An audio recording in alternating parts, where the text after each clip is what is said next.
Paytm के आने से पहले मैंने प्रेडिक्ट कर दिया था 75% लोगों का पैसा पेटीएम में डूब गया। पेटीएम जो है ना, एक कंटिन्यूअस लॉस मेकिंग कंपनी थी। पेटीएम एक वर्स्ट परफॉर्मिंग आईपीओ था। पेटीएम जितने शोर में आया उतने जोर में गया। डॉक्टर विवेक बिंद्रा, न्यूज 24 पर आपका स्वागत है। वैसे तो आपको इंट्रोडक्शन की कोई जरूरत नहीं है। यूट्यूब के राजा, बड़ा बिजनेस के founder, motivational speaker, business consultant. पहला सवाल, अभी हमने देखा था ये पेटीएम के आईपीओ के साथ भी कुछ दिक्कत हुई थी, तो अब हर कोई पेटीएम यूज करता है। So what is that one thing where these people are going wrong?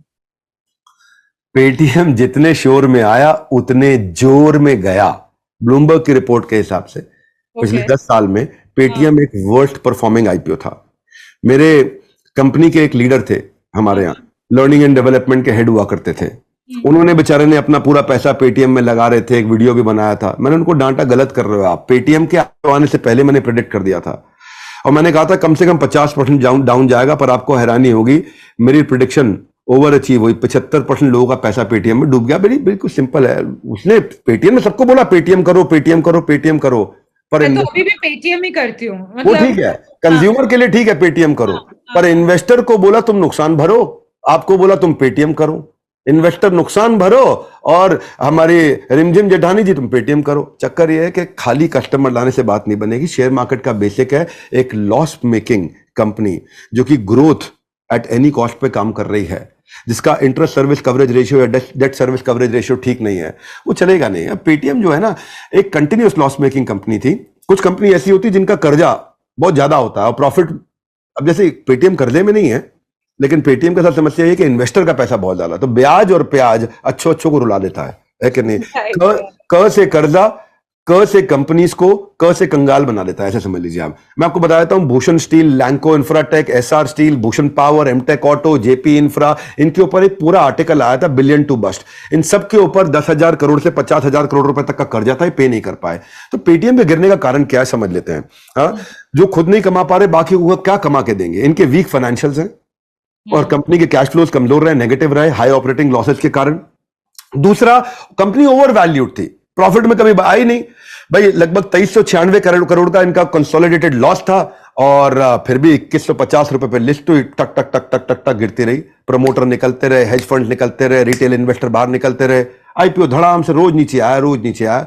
Paytm को लिस्ट इसीलिए करना पड़ा था क्योंकि इन्वेस्टर लोग उनको तंग कर रहे थे, भाई लिस्ट करो, हमको बाहर निकलना है। हमने जो पैसा दिया है, जब बाजार में शेयर ट्रेड होगा हम बाहर निकलेंगे। तो आपने चिप्स का पैकेट खाया रिमझिम जी कभी? हाँ, जिसमें आधी हवा होती है। बस समझ गए अब आप सारी बात।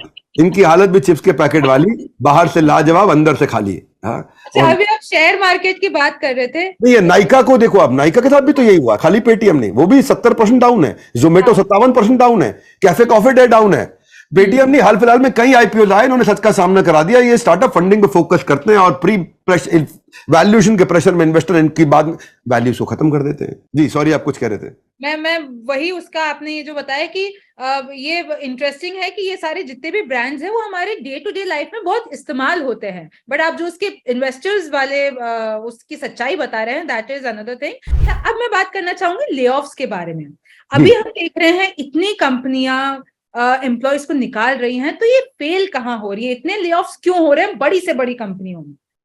देखिए, कंपनी में ले ऑफ निकाला क्यों जाता है, उससे पहले समझते हैं कि कंपनी की कुछ गलतियां हो रही होती हैं। मुख्य रूप से 3 गलतियां मान लेते हैं कंपनी में होती हैं। पहली गलती जो आगे चल के तकलीफ देगी वो है बिजनेस मॉडल से संबंधित गलती। भाई आपने ऐसी चीज बना दी जो किसी को चाहिए ही नहीं, तो आगे चल के आप तकलीफ में आएंगे। यूजर अनफ्रेंडली प्रोडक्ट बना दिया, आप कस्टमर की नीड को नहीं समझ पाए। बिजनेस मॉडल ऐसा है कि आपको कोई भी आगे कंपीट करके निकाल के ले गया क्योंकि आपका राइट फोकस ही नहीं था और डिफरेंशिएशन आप क्रिएट नहीं कर पाए, आप अलग नहीं ला पाए। इसको बोलते हैं बैड बिजनेस मॉडल, जिसमें आप कस्टमर के फीडबैक को नहीं पकड़ पाए, आपका रेवेन्यू मॉडल कमजोर रह गया, आप एक अपॉर्चुनिटी गैप को नहीं ला पाए, से पकड़ पाए, आपका प्रोडक्ट जो आपने बनाया उसके कारण उसका एक्सपीरियंस अच्छा नहीं था, या आपको life time value of customer यानी कि रिकरिंग रेवेन्यू नहीं था। तो ये पहला कारण है। जब ये नहीं होगा तो आप फंस जाएंगे आगे चल के।